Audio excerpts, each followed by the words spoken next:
Cloud security principles interview questions. Okay, let's start with the basics of cloud security.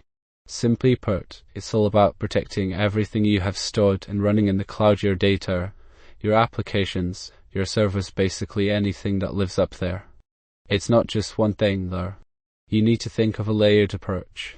It's like building a really strong defense around your digital assets. We'll be looking at things like keeping your data safe when it's stored, securing the connections you make to the cloud, and making sure only the right people have access to what they need, all while following rules and regulations. Okay, let's talk about the core ideas that underpin good cloud security. First up is the shared responsibility model. It's a really crucial concept to understand.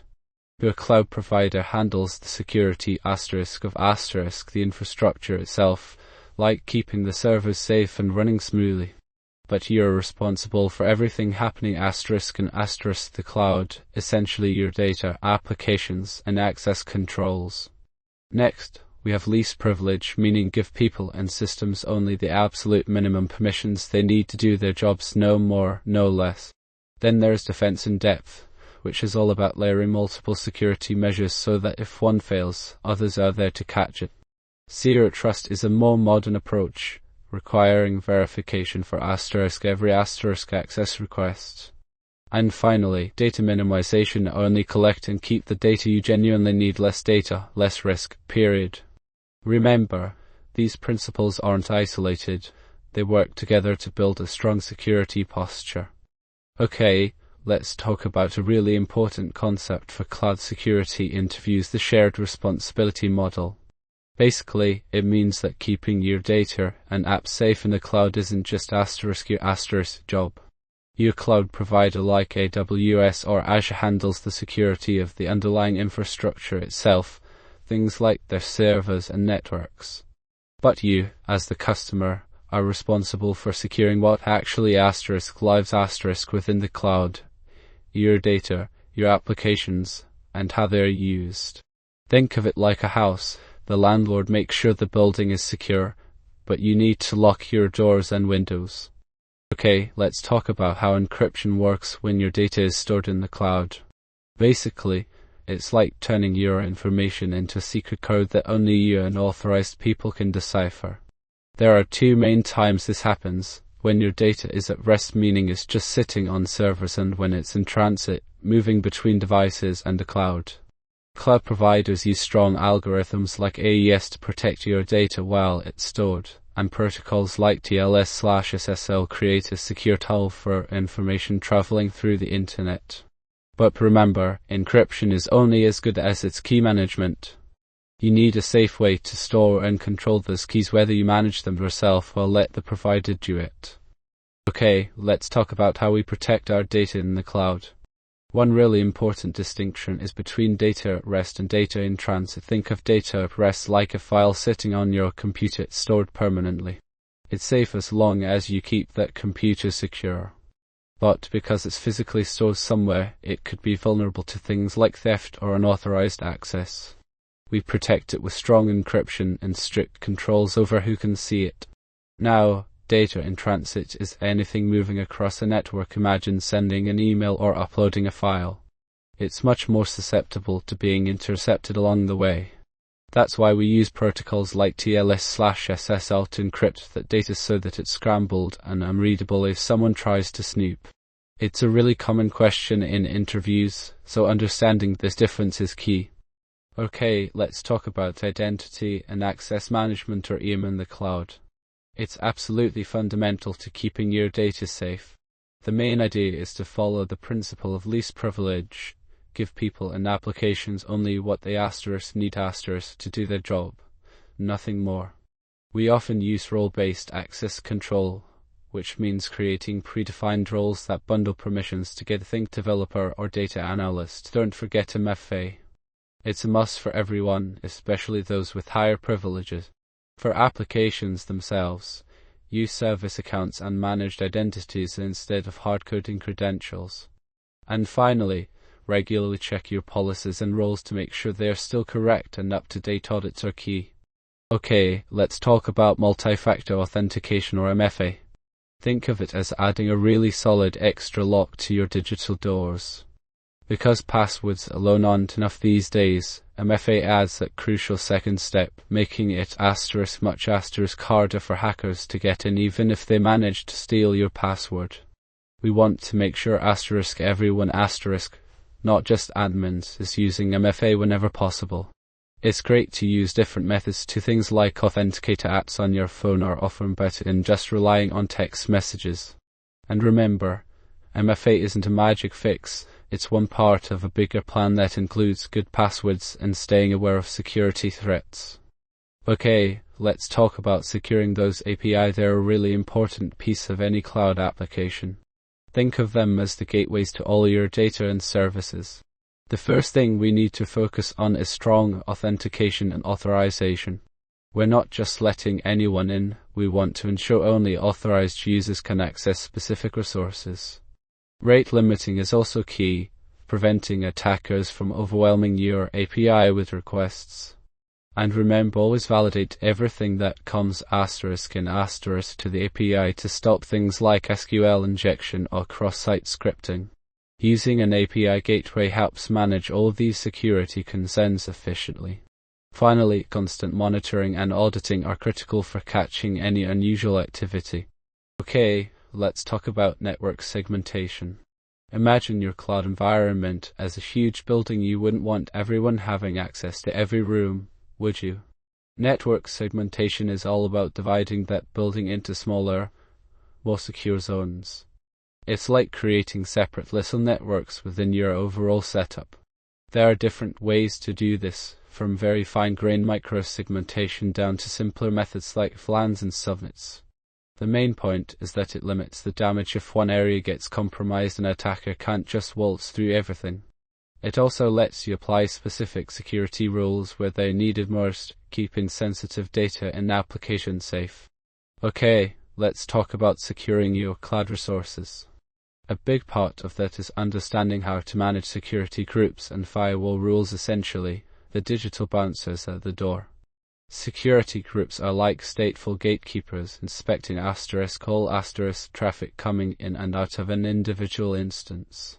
Firewall rules, often called network security groups or NSG, are a bit different. They're stateless and operate on a broader level, perhaps at the subnet or security group itself.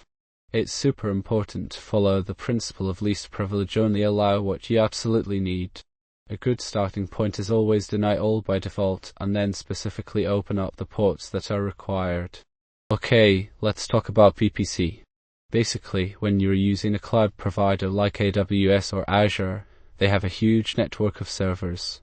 A virtual private cloud is like carving out your own little piece of that network, your own isolated space where you can put all your applications and data.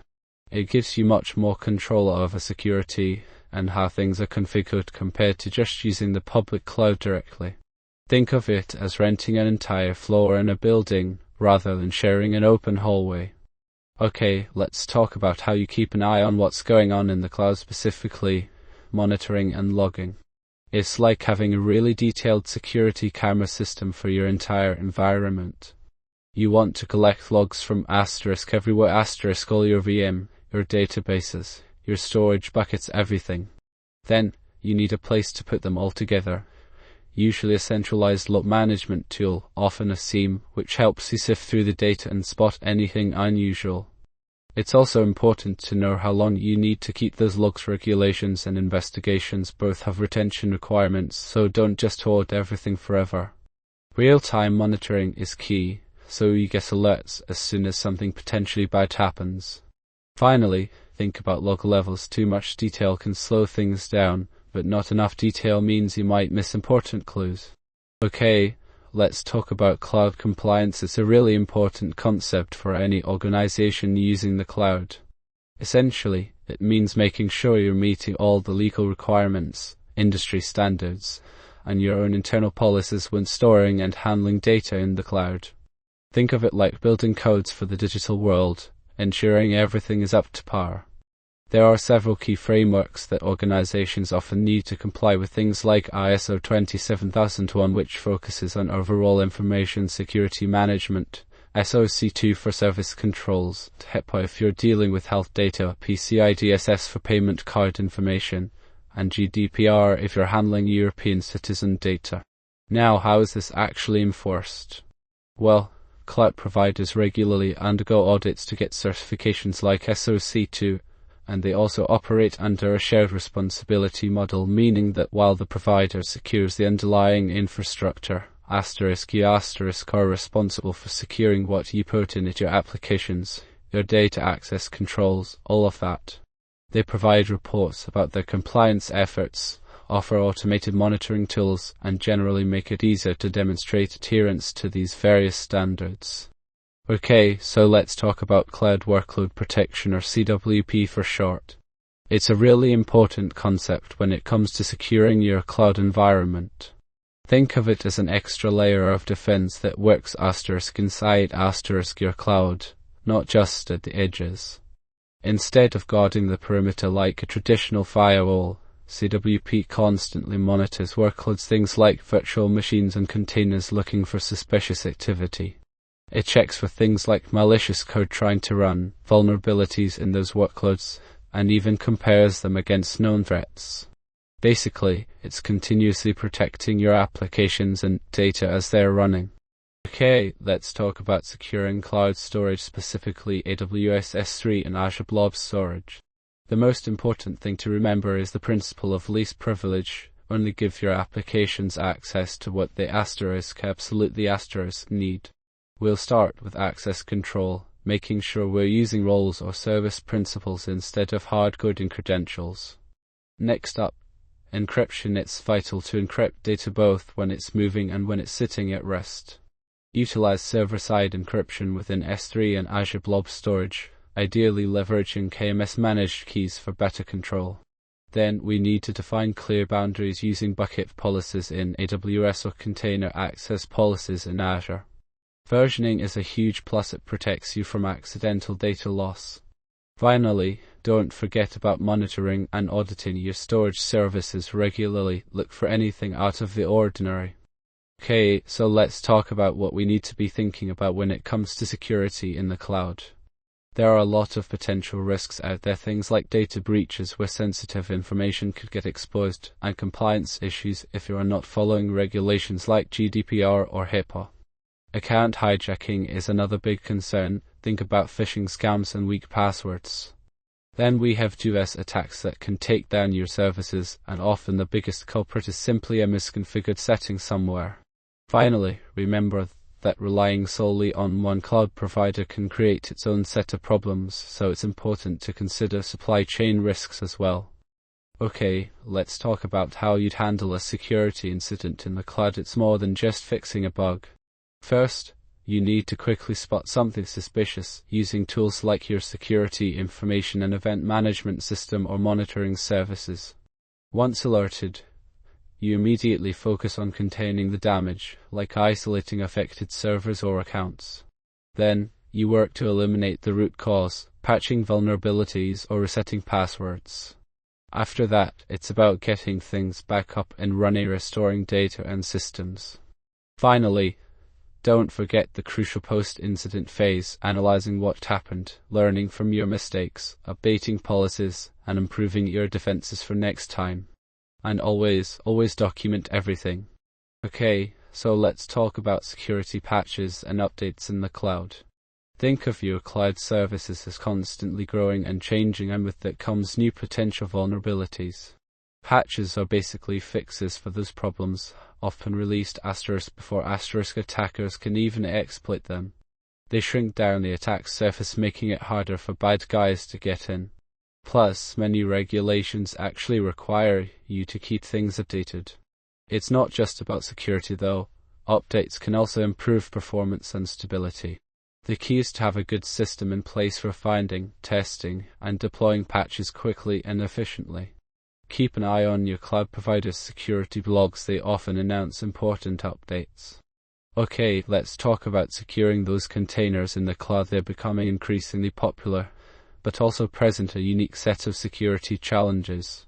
The first thing to think about is your container images themselves. You want to minimize them as much as possible. Regularly scan for vulnerabilities using tools like Trivy or Claire, and ideally sign them to ensure their authenticity. Then, while the containers are running, you'll want runtime protection. A CSP can help detect and block attacks in real time. Network policies are also crucial. Think about limiting what your containers can talk to, only allowing necessary connections. And absolutely never hardcode secrets. Use a dedicated secure vault service for managing credentials. Finally, don't forget Kubernetes itself. Make sure it's properly configured with strong RBAC and regularly updated. Okay, let's talk about cloud-native security platforms. They're really important when you're interviewing for cloud roles. Instead of just adding more tools to your existing security setup, which can get complicated, a cloud-native platform is designed specifically for how modern cloud applications are built and run. It means shifting security left, which basically means building it in from the start, during development, not waiting until something goes wrong. These platforms understand microservices, those small, independent pieces that make up many cloud apps, and they automate a ton of security tasks like finding vulnerabilities and responding to incidents. Crucially, they're all about observability, meaning they give you deep insights into what's happening across your entire environment. It's less about building a single wall and more about creating an adaptable shield around your applications. Okay, let's talk about how security approaches change depending on the type of cloud you're dealing with. Public clouds, like AWS or Azure, are all about shared resources. It's a multi-tenant environment, and the provider handles a lot of the underlying infrastructure security. You're still responsible for securing what *** put in there, though, which is often called the shared responsibility model. Private clouds give you far more control. You own and manage everything, so you handle all aspects of security. Finally, hybrid clouds combine public and private resources. This adds complexity because you have to ensure consistent security policies across both environments. It's a balancing act between flexibility and control. Okay, let's talk about preventing data leaks in the cloud. It's a really important topic. Cloud environments are fantastic for scalability, but they also present new risks if you don't take security seriously. The first thing to remember is that you need to encrypt your data both when it's sitting in storage and when it's traveling around. Next up, consider implementing data loss prevention tools. These help identify and block sensitive information from leaving the environment. Then think about access control. Giving people only the permissions they need is key. Network segmentation can also be really helpful for isolating sensitive data. And finally, don't forget to regularly audit your system and monitor activity for any unusual behavior. A combination of these strategies will significantly reduce your risk. Okay, let's talk about certifications. There are several well-regarded cloud security credentials out there that can really impress an interviewer. We've got the CompTIA Cloud Pass. That's a good starting point to get your feet wet with cloud basics and security. Then you have the CCSP, which is often seen as the industry standard, showing you've got a deep understanding of many different aspects of cloud security.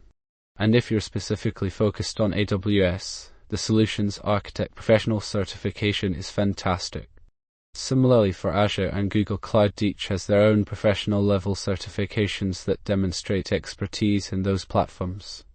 Don't just collect certificates, make sure they align with your career goals and skills. Good luck! Okay, let's talk about disaster recovery in the cloud. It's essentially building a plan to keep your business running even if something goes seriously wrong, like a whole region going down. First thing you need is a solid backup strategy, backing up your data regularly and replicating it to another location, ideally far away. Think of it as having a copy somewhere safe. Then you'll want to define what's acceptable for you in terms of how long things take to come back online, recovery time objective, and how much data you can afford to lose, recovery point objective. You also need to leverage the tools that your cloud provider offers, like AWS S3 cross-region replication. Automation is key too. Using IAC allows you to set up failover automatically so you don't have to manually intervene during a crisis. And most importantly, always test your plan. Regular DR drills let you find any weaknesses and make sure everything works as it should. Okay, let's talk about encryption key management. It's a really important but sometimes misunderstood piece of cloud security. Basically, it's all about keeping track of the master passwords that unlock your data. These keys are used to encrypt everything from files stored on servers to information traveling between your apps and the cloud. It's critical because without proper key management, even if your data is encrypted, a hacker could still get access. Good key management protects your data at rest, keeps it secure as it moves around, helps you meet compliance requirements like HIPAA or GDPR, and ultimately shrinks your organization's overall risk. Let's talk about role-based access control, or RBAC. It's a really important concept in cloud security. Think of it like assigning jobs rather than giving everyone direct access to everything. Instead of saying this user can do this, we create roles that represent different job functions like a database administrator or a developer. Then users are assigned to those roles and their permissions automatically follow. This makes managing security much easier because changes are made at the role level, not individually. RBAC helps reduce errors and ensures everyone only has access to what they absolutely need for their work. Okay, let's talk about zero trust. Think of it like this. The old way of thinking about security was all about building a strong wall around your network and trusting everyone inside. Zero trust throws the idea out the window. It operates on the principle of never trust, always verify. This means every user, device, and application needs to prove they're who they say they are before accessing anything in the cloud. We use things like multi-factor authentication and least privilege access, giving people only what they absolutely need. And because clouds are so dynamic, we also break things down into smaller, isolated segments, which limits damage if a breach does occur. It's a big change from traditional security, but it's essential for protecting your cloud resources effectively. Okay, let's talk about managing security when you're spread across multiple clouds, which is increasingly common these days. It's not enough to just secure each cloud individually, it's about creating a cohesive and resilient security posture for your entire organization. The first step is usually centralizing your policy management. Think of it as having one set of rules that applies everywhere, reducing inconsistencies. Then, you need a solid identity and access management system ensuring everyone has the right access in all places. Data security is huge too. Consistent encryption and DLP policies are critical. Don't forget about network segmentation. Isolating workloads helps prevent problems from spreading. Finally, centralized monitoring and logging. Collecting everything in one place for easy threat detection is absolutely vital. Remember though, tools often aren't compatible out of the box, so thorough testing is key. Okay, let's talk about CASPs, Cloud Access Security Brokers. Basically, they're like security guards for all those different apps you use in the cloud. They sit between your users and those apps, monitoring everything that goes on. A CASP gives you visibility into how people are accessing cloud services, what they are doing, who's using them, and where. It then enforces security policies based on things like who a user is, what kind of device they're using, or even where they are. They can also help prevent sensitive data from leaking out with DLP features and spot any suspicious activity. There are different types too. Some integrate directly with the apps, while others are built into the cloud services themselves. Okay, let's talk about infrastructure as code and how it's a game changer for cloud security. Instead of manually setting up your servers, networks, and databases, you write code that describes exactly what you want, like a recipe. This means everything is version controlled, so you can always go back to a previous state if something goes wrong. It also automates the process, making sure everyone's using the same security settings consistently across all environments. You can even build in specific security rules right into the code itself, which significantly reduces mistakes and makes it way easier to fix problems quickly when they arise. Okay, let's talk about securing those increasingly popular serverless applications. Serverless is fantastic for scalability and cost, but it's not inherently secure. The first thing you need to focus on is IAM roles. Give your functions exactly the permissions they require, nothing more. Think least privilege. Then, always validate and sanitize any input a function receives. External events can be a huge attack vector. Don't forget about dependencies to keep them updated and scanned for vulnerabilities. Finally, actively monitor your functions using tools like X-Ray to spot anything unusual. Let's also look at the specific security layers you should consider: securing API gateways with authentication and rate limiting, protecting event sources themselves like S3 buckets, and managing cold starts carefully. Okay, so let's dive into cloud security posture management, or CSPM for short. Basically, a CSPM tool is like having an expert continuously looking at your entire cloud setup to make sure everything's secure and following the rules. It doesn't just spot problems, it tells you what they are and even gives you clear instructions on how to fix them. These tools automatically scan your configurations, check for vulnerabilities, and ensure you're meeting compliance standards like PCI DSS or CIS benchmarks, all without you having to manually go through everything yourself. Okay, let's talk about a really important cloud security principle, the principle of least privilege. Basically, it means giving people and applications only the exact permissions they need to do their job. Think of it like this: if someone just needs to read a file, they shouldn't have permission to edit or delete it. In a cloud, because everything's shared, it's crucially important that we limit access as much as possible. We use things like role-based access control, giving people roles with specific permissions, and even just-in-time access, which means temporary elevated privileges only when needed. And remember, need to know is key. Ensure users are only seeing the data they absolutely must. Okay, let's tackle DDoS attacks. They are a huge concern when dealing with cloud environments. First off, detection is key. You need to be constantly monitoring your network traffic for anything unusual, sudden spikes in requests, strange protocols you don't recognize, or traffic coming from unexpected locations. Tools like CloudWatch and Azure Monitor are your friends here. Rate limiting can also help, basically telling a source how many requests it can make per time period. Then, behavioral analysis uses machine learning to figure out what's normal for your service and flag anything that's out of the ordinary. Don't forget about threat intelligence feeds. They keep you informed about known bad guys. Now, when an attack happens, mitigation is all about absorbing the traffic. WAF filter malicious requests, CDN distribute content to handle the load, and specialized DDoS protection services automatically take care of things. And as a last resort, you can use null routing, basically dropping all incoming traffic, but that should only be done if you're absolutely sure it won't block legitimate users. Okay, let's talk about identity federation, a really important piece of the cloud security puzzle.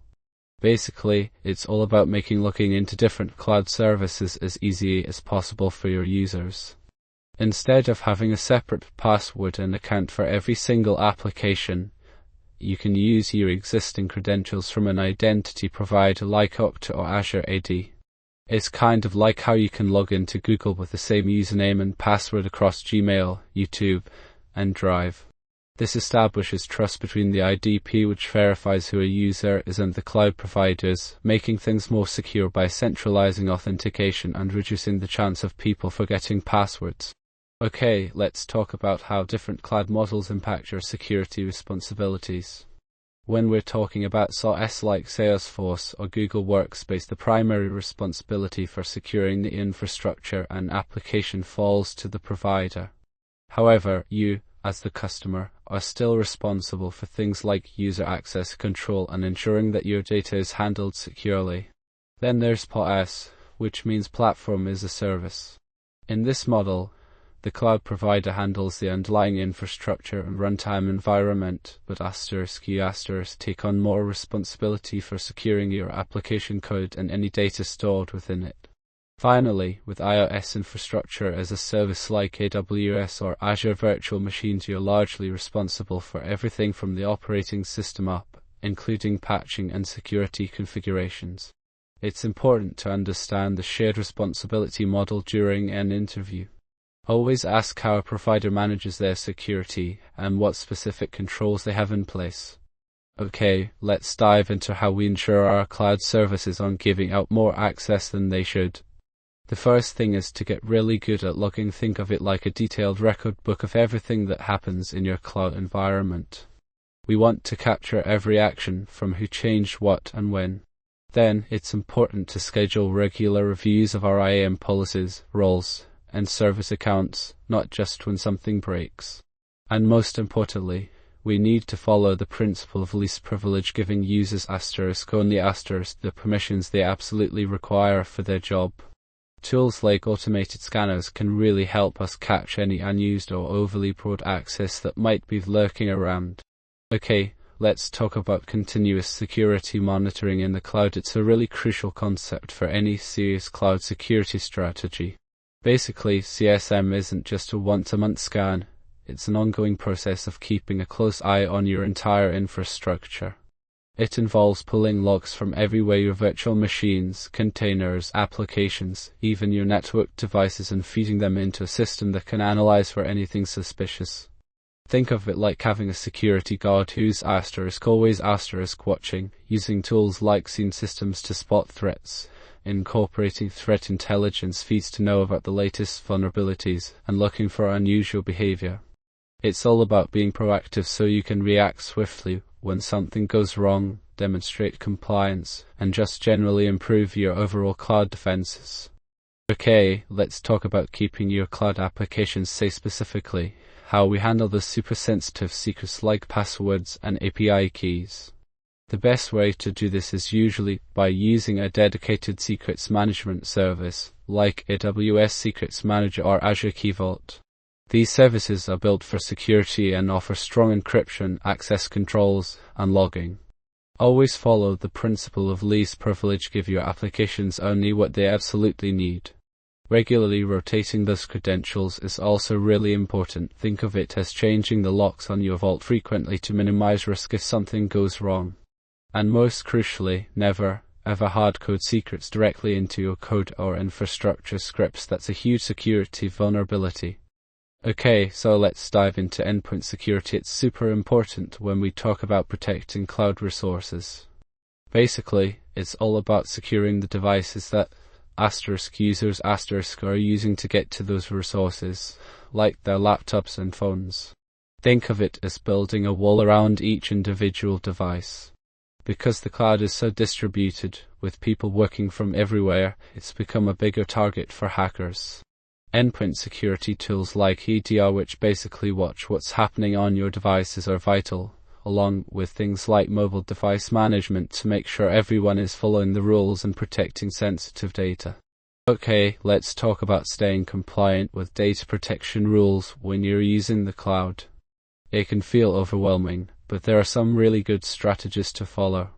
First off, it's essential to deeply understand which regulations apply to your business and the kind of information you're handling. GDPR is a big one, but there might be others specific to your industry or location.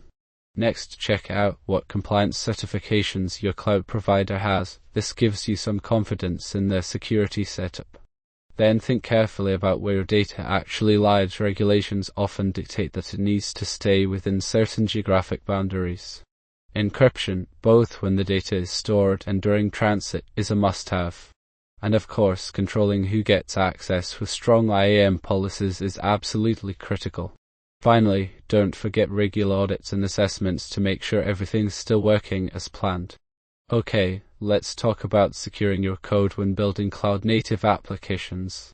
It's all about building in the right practices from the start. First, always make sure you're validating any input you receive. Think of it as a gatekeeper, preventing things like SQL injection or XSS attacks. Then, don't forget to encode your output before showing it to users. Next up is authentication and authorization. Ensure only authorized users can access specific resources using the least privilege principle. Crucially, never ever hardcode secrets into your code. Use dedicated secret management tools for that. And finally, when handling errors, be mindful of what you're exposing. Don't reveal sensitive information in error messages. Cloud-native architectures, especially microservices and containerization, bring their own unique security needs to the table. Statelessness is a big one. Designing your apps to be stateless makes things much simpler to secure. And when using microservices, make sure you're securing communication between the services. Mutual TLS can really help with that. Don't forget about scanning your container images for vulnerabilities too. Okay, let's talk about keeping your code changes safe as they move through the build and deployment process. That's what we call CI/CD. The biggest thing to remember is to never put secrets like passwords or API keys directly into your code. Instead, use a dedicated secret management system. Think of it like a super secure password vault for your cloud environment. Also, when you're defining the infrastructure needed for your pipeline servers, databases, everything, use infrastructure as code, which basically means writing down how things should be set up in a reusable way. This makes it more secure and easier to manage. We want to make sure only people who need to do something can actually do it, so role-based access control is key. And finally, don't forget to scan your code and container images for vulnerabilities before they get deployed. Tools like Trivy can help with that. Continuous monitoring keeps an eye out for anything new or suspicious. Okay, let's talk about cloud-native firewalls. These aren't your grandpa's network firewalls, they're built right into the cloud. Traditional firewalls are like separate appliances that sit in between your network and everything else. Cloud-native firewalls are part of the cloud services themselves, like AWS Network Firewall or Azure Firewall. They are much more flexible and dynamic than those older models. Because they're integrated, they can automatically scale up or down as needed based on what's happening, and they analyze traffic in a really detailed way, looking at application behavior and user context instead of just relying on static rules. Okay, let's dive into container security scanning. Basically, it's like giving your containers a really thorough health check to find any potential weaknesses. Containers are super convenient and efficient, but they also have new things that bad actors could exploit. We use automated tools to scan the images themselves, looking for problems in the base image or any of its dependencies, as well as checking for vulnerabilities in the application code. We can also monitor containers while they're running to catch anything unexpected. There are a bunch of great scanning tools out there, like Aqua Security and Twistlock, that make this process much easier. Okay, so let's talk about visibility in the cloud. It's a big hurdle because clouds are designed to be flexible and dynamic. Think of it like this: you don't have direct access to everything happening behind the scenes that's intentionally hidden. This creates some serious challenges. First, things are constantly changing. Resources spin up and down automatically, making it hard to keep track of what's actually there. Then, many organizations use multiple cloud providers, each with their own logging systems. It's like trying to piece together a puzzle where the pieces don't all fit together perfectly. And because data is generated at such high volumes and speeds, standard monitoring tools can get completely overwhelmed. Finally, managing access controls who has permission to do what becomes incredibly complex. Essentially, getting a complete picture of your cloud security posture requires combining lots of different technologies and strategies. Okay, let's dive into designing a secure cloud architecture. It's much more than just adding extra layers. We need to think about security from the ground up. The core principles here are all about trust. Zero trust means assuming no one is automatically trusted, even if they are inside your network. Least privilege access ensures users only have what they absolutely need. And defense in depth. That's layering multiple security controls so a single breach won't bring everything down. Then we look at architecture. Strong IAM, well-defined networks with things like VPC and security groups, robust data encryption, and constant monitoring through logging tools are all critical components. Okay, let's talk about vendor lock-in. It's a really important concept when thinking about cloud security. Basically, it happens when you get so invested in one cloud provider that switching to another becomes incredibly difficult. Imagine building everything around a single brand. Suddenly, moving away is a big project. It limits your control over how things are secured, and if that provider has a vulnerability, you're potentially more exposed. We want to avoid becoming overly dependent on any single vendor. To combat this, we can look at strategies like using open standards and adopting a multi-cloud approach, spreading our workloads across different providers to keep our options open. Okay, let's talk about privilege escalation, a really important topic when we're considering cloud security. Essentially, it's about attackers trying to gain more access than they should have in a cloud environment. There are lots of ways this can happen, often through misconfigured permissions or vulnerabilities. The good news is there are some solid strategies we can use to prevent it. First and foremost, always follow the principle of least privilege. Give people only what they absolutely need. Strong identity management with MFA is key too. We also need regular audits, vulnerability scanning, and using infrastructure as code securely. And finally, constant monitoring and alerting will help us spot suspicious activity quickly. Thinking about this practically, let's say a developer accidentally gives a service account way too much access to an S3 bucket. That's a great example of how it can happen. When you're interviewing for cloud security roles, be prepared to share a time you identified and address such a risk, focusing on the steps you took and what tools you used. Thank you for watching.